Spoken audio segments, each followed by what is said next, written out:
Halo, ibu bapak, pemuda, remaja, anak-anak, lansia, kekasih-kekasih Tuhan. Jumpa lagi di edisi Klinik Khotbah 22 Maret 2025. Kali ini bertolak dari Yohanes pasal 13 ayat 1 sampai 17. Kita akan membahas tema teladan merendahkan diri dan melayani. Dan itu berhubungan dengan contoh yang Yesus berikan semalam sebelum dia ditangkap, ketika dia membasuh kaki murid-muridnya segera sebelum merayakan perjamuan Paskah bersama mereka. Nah, hal terindah yang nampak dalam diri Yesus dan pelayanannya selama hidup duniawinya ditunjukkan dengan jelas dalam bacaan tadi, yaitu tentang peristiwa Yesus membasuh kaki murid-murid di Yohanes pasal 13 ayat 1 sampai 17. Yang mau ditampilkan di situ adalah semakin dekat dan akrab hubungan Yesus dengan Allah Sang Bapa, semakin ramah dan lembut sikap dan pembawaannya di hadapan manusia, semakin intens dan dalam pengenalan akan Allah, seharusnya semakin ramah, peduli dan bersahabat, penuh perhatian terhadap orang-orang yang di sekitar di mana kita hidup. Yesus yang adalah anak Allah bukan pribadi yang diremehkan, tetapi dia patut dilayani dengan SOP optimal oleh manusia dan para malaikat.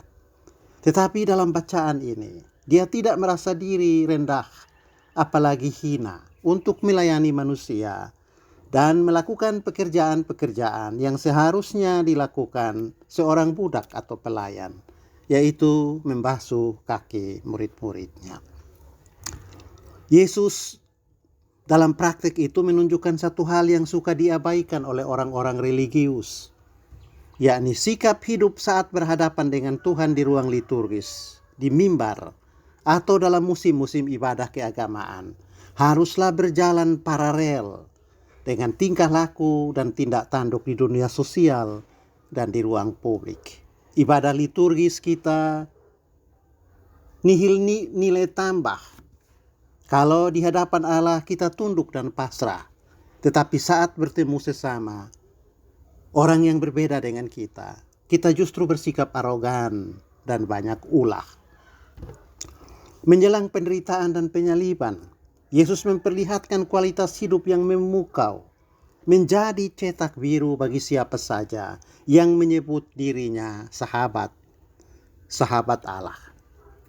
Tidak ada orang yang hidupnya dekat dengan Allah jika dia selalu menjaga jarak dengan sesama dan enggan berkomunikasi, melayani, memberi kebahagiaan kepada orang-orang di sekitarnya. Orang-orang religius suka berpikir bahwa melayani Allah itu diwujudkan dalam bentuk keikutsertaan dalam kegiatan-kegiatan liturgis, doa, menyanyi dalam ibadah, rutin baca kitab suci, berpuasa dan hidup bertarak, menjadi pengkhotbah, memimpin misa, ambil bagian dalam momen memecah-mecahkan roti, menjadi anggota paduan suara, dan lain-lain. Semua ini yang biasa disebut melayani. Kami baru saja pulang pelayanan di desa selama 3 hari. Begitu seorang teman bercerita saat bertemu di pasar.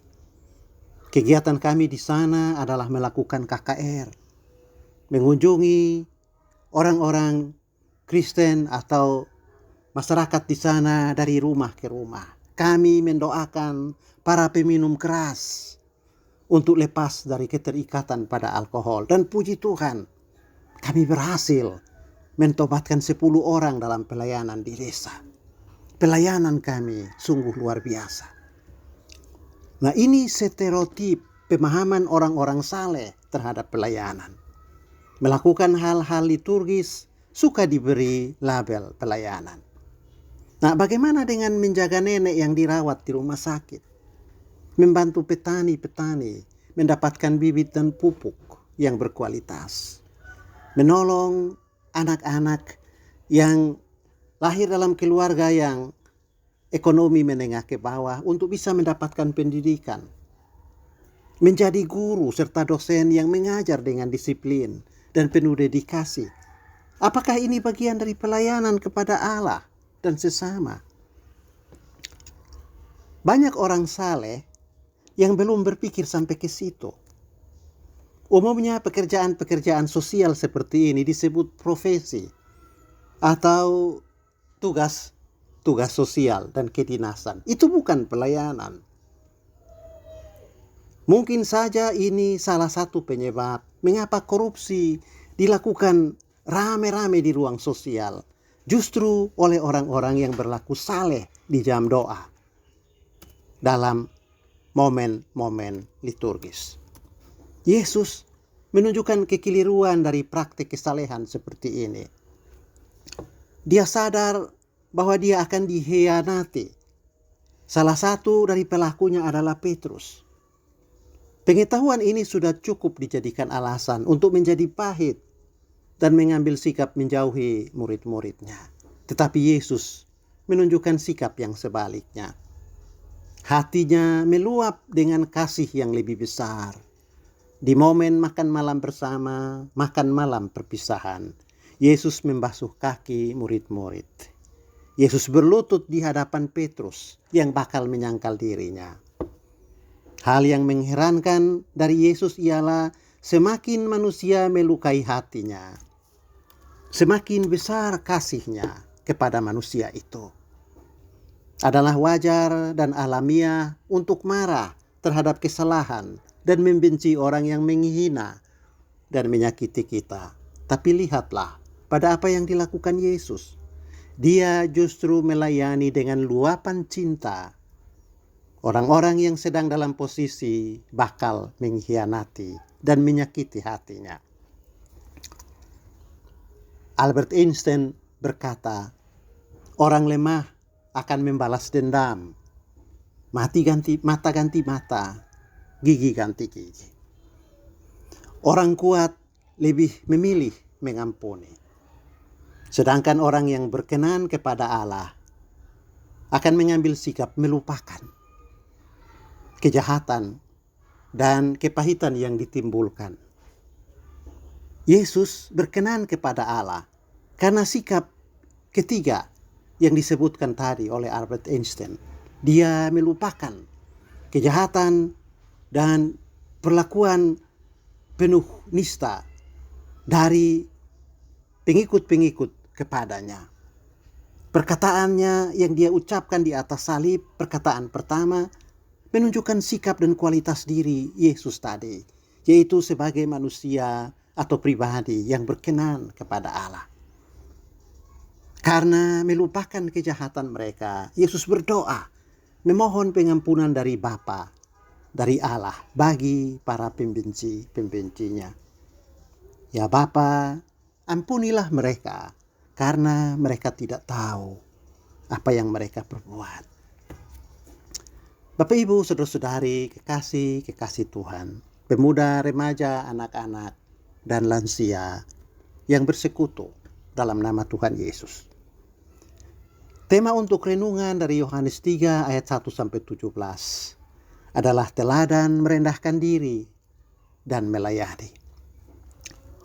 Merendahkan diri dan melayani adalah praktik-praktik sosial dalam masyarakat yang dilakoni manusia di hampir semua bidang kehidupan.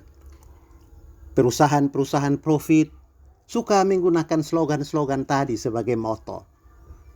Kita temukan itu misalnya dalam moto, melayani dengan hati dan rasa. Melayani tanpa pandang suku, ras, agama, jenis kelamin, dan status sosial. Melayani tanpa pamrih. Dan masih banyak moto-moto serupa. Semua slogan ini tentu saja mulia dan perlu. Ini ideal yang mau kita capai. Tetapi semua kita sama-sama tahu bahwa pelayanan-pelayanan itu tidak murni digerakkan oleh spirit kerendahan hati. Ada lembaga keuangan yang menjadikan pelayanan tanpa pamrih sebagai slogan. Tetapi jika nasabah menunggak setoran, denda diterapkan. Ada unit pelayanan sosial yang selalu minta dibayar kalau hendak menangani satu tindak kejahatan. Ada anggota legislatif atau pemimpin politik yang menjadikan ungkapan melayani rakyat sebagai moto di masa kampanye. Tetapi setelah menduduki kekuasaan, masyarakat di dapil atau TPS yang perolehan suaranya rendah tidak diberi perhatian dalam distribusi pembangunan infrastruktur. Apa penyebab semua ini? Petrus menolak ketika Yesus hendak membasuh kakinya. Ia berkata, "Tuhan, Engkau hendak membasuh kakiku?" Lagi kata Petrus kepada Yesus, "Engkau tidak akan membasuh kakiku sampai selama-lamanya." Lalu Yesus menjawab Petrus, "Jika aku tidak membasuh engkau, engkau tidak mendapat bagian dalam aku."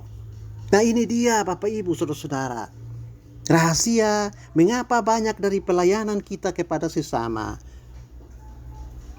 yang kita lakukan katanya tanpa pamrih, tetapi disusupi oleh banyak kepentingan. Yaitu karena pelayanan kita tidak menjadi bagian dari pelayanan Yesus. Kita melayani sesama, tetapi kita tidak mau. Bahkan kita menolak untuk Yesus lebih dahulu melayani kita. Kita tidak menjadikan pelayanan Yesus kepada kita sebagai model, teladan atau paradigma. Kita kurang memberi perhatian pada kerendahan hati saat melayani dan menolong sesama. Kita jadikan pelayanan dan pertolongan yang kita berikan kepada sesama sebagai rekening tabungan.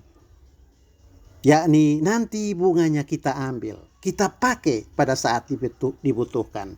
Atau rekening tabungan itu kita tutup kalau tidak ada bunga dan keuntungan yang kita peroleh. Semua itu terjadi karena pelayanan kita tidak dibingkai dalam pelayanan kepada Yesus. Atau karena kita menolak dilayani oleh Yesus sebelum kita melakukan pelayanan kepada sesama. Betapa penting kita lebih dahulu dilayani oleh Yesus sebelum kita memberikan pelayanan kepada orang lain. Yesus berkata kepada Petrus, "Jika aku tidak membasuh engkau, engkau tidak mendapat bagian dalam aku." Dan sampai sekarang, Yesus senantiasa siap untuk melayani kita, supaya pelayanan-pelayanan yang kita berikan kepada sesama diberi makna, arah, tujuan, dan motivasi yang terpuji. Yesus senantiasa siap melayani kita melalui pemberitaan firman. Kalau setiap pagi kita memulai aktivitas dengan doa dan membaca Alkitab bersama-sama, itu sama dengan Yesus melayani kita. Atau kita memberi diri dilayani oleh Yesus. Setiap kali kita membuka pintu rumah untuk ibadah rumah tangga dari penatua, itu sama dengan Yesus datang untuk melayani kita. Lonceng gereja yang tiap hari Minggu dipukul sebanyak 3 kali juga adalah panggilan dari Yesus agar kita berkumpul karena Dia menunggu untuk melayani kita, yaitu membasuh hidup kita dengan firman dan sakramen. Kalau kita datang membawa anak-anak kita kepada Tuhan untuk menerima meterai keselamatan, yaitu baptisan, itu sama dengan kita meminta Yesus melayani kita, melayani anak-anak kita, supaya nanti mereka hidup dalam nilai pelayanan yang sama. Begitu juga kalau kita ikut ambil bagian dalam merayakan sakramen perjamuan, memecah-mecahkan roti dan berbagi anggur. Itu artinya Yesus melayani kita, supaya kita jadikan pelayanan Yesus itu sebagai fondasi atau dasar bagi pelayanan-pelayanan yang kita tunjukkan dalam hidup, dalam aktivitas sosial dan kerja tiap-tiap hari. Kita hanya bisa menjadi pelayan-pelayan sesama yang bekerja dengan motivasi batin yang murni kalau kita lebih dahulu dilayani oleh Yesus. Pelayanan dari Yesus yang kita terima di awal pelayanan kita kepada sesama juga akan membuat kita kuat. Kita tidak berhenti melayani meskipun ada kesulitan.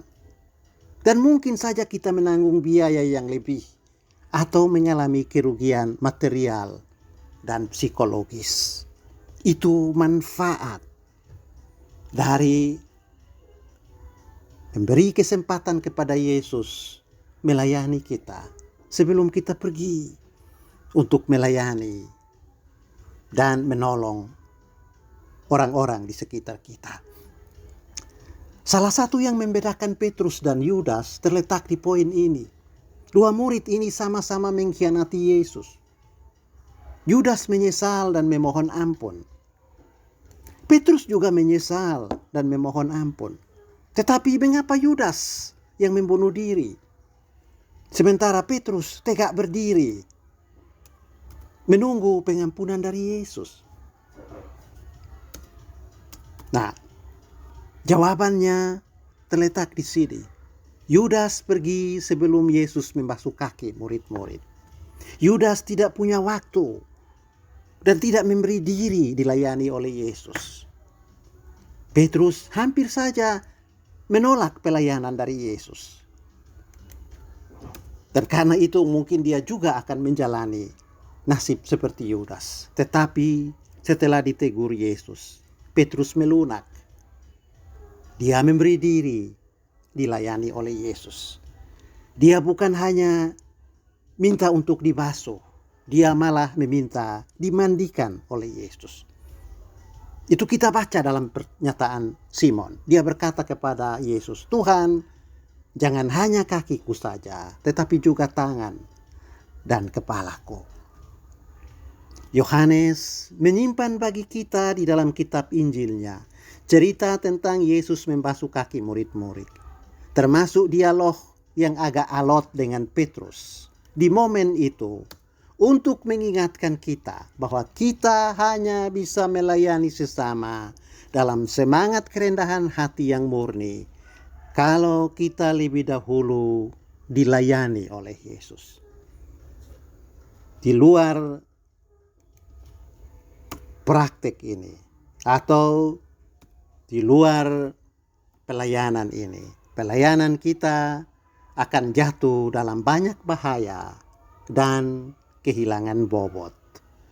Tuhan kiranya memberkati kita sekalian.